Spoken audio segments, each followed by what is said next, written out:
Today, we're zeroing in on the 1864 U.S. presidential election. Just think about this.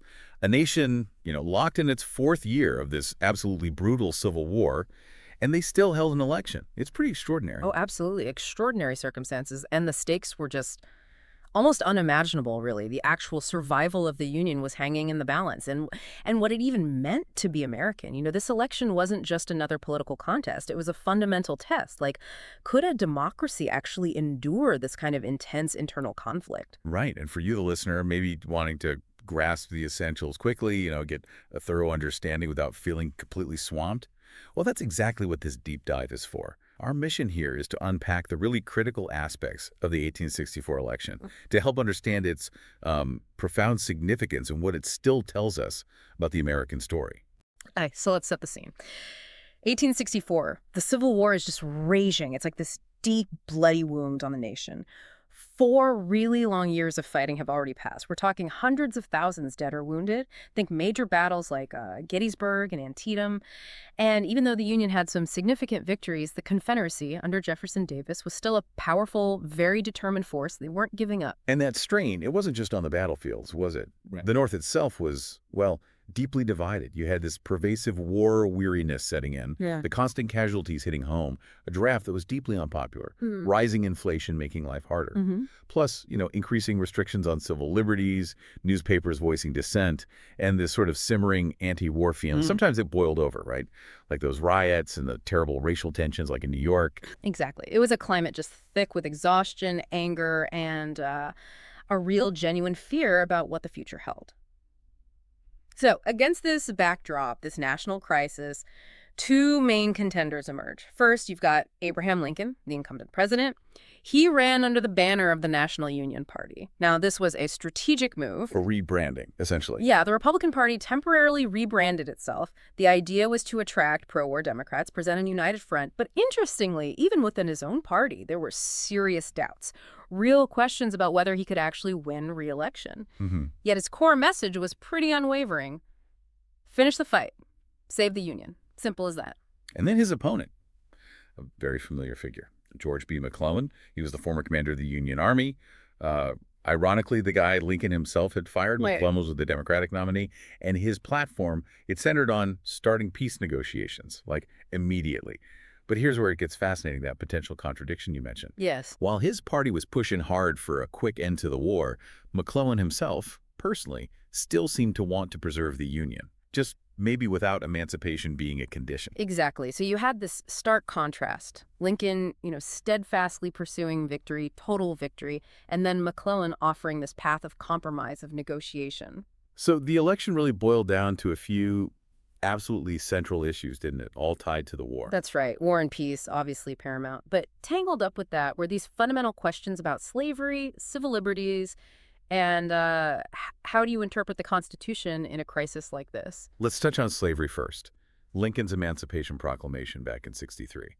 That was huge, a monumental turning point. Oh, absolutely. For a lot of people in the North, it really transformed the war, didn't it? From just preserving the Union to something like a moral crusade for freedom. It did, but that very shift also, ignited fears among Northern Democrats, fears about massive social upheaval, increased job competition if formerly enslaved people moved north, and just broader racial integration anxieties.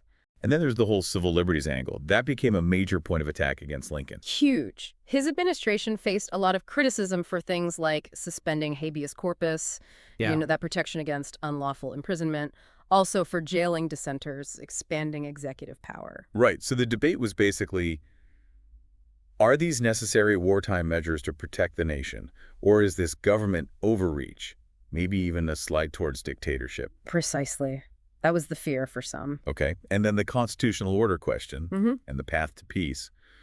McClellan promised to restore both, which must have sounded pretty good to war-weary Northerners. It definitely resonated.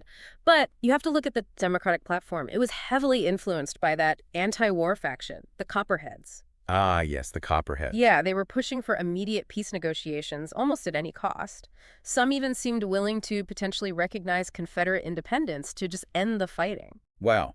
So voters face this incredibly stark choice.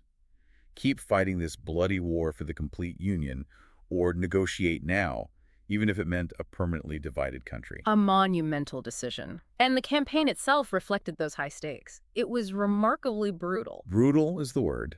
Deeply personal attacks, vicious caricatures. Oh, yeah. Lincoln was depicted as what? An ape, a tyrant, a butcher. Just awful stuff. And McClellan wasn't spared either. Called a coward, indecisive. Right, more suited to organizing than fighting, that kind of thing. But Lincoln's campaign, despite all that negativity, did have some strategic advantages, didn't they? They did. His supporters were very effective with the press. They used pamphlets, patriotic songs, powerful editorials, things that reminded voters of key moments like Gettysburg, appealed to Union pride, and really hammered home the moral dimension of ending slavery. Still, it's crucial to remember, as you said, Lincoln himself was worried, deeply worried. Oh, profoundly. By the summer of '64, he actually confided privately that he thought it was exceedingly probable that his administration would not be reelected. That just shows you the level of uncertainty and anxiety gripping the North back then. What do you think was the main driver of that doubt? Just the battlefield losses piling up? That's a really good question. I mean, it feels like a combination, right? The sheer grinding toll of the war year after year, plus that very vocal opposition, and the Democrats offering what seemed like an easy way out. Yeah. Peace now. It must have created real doubt, even for someone like Lincoln. Makes sense. But then came that moment, that huge turning point. Atlanta. Yes, the capture of Atlanta by General Sherman, September 2nd, 1864. That military victory, it was like this jolt of electricity through the North. Absolutely. It boosted morale massively, and maybe more importantly, it just cut the legs out from under McClellan's main argument for immediate peace. Suddenly, total Union victory looked possible again, maybe even likely. Exactly right. The fall of Atlanta was decisive. It injected this renewed optimism, breathed new life into Lincoln's campaign. And there's another factor, too.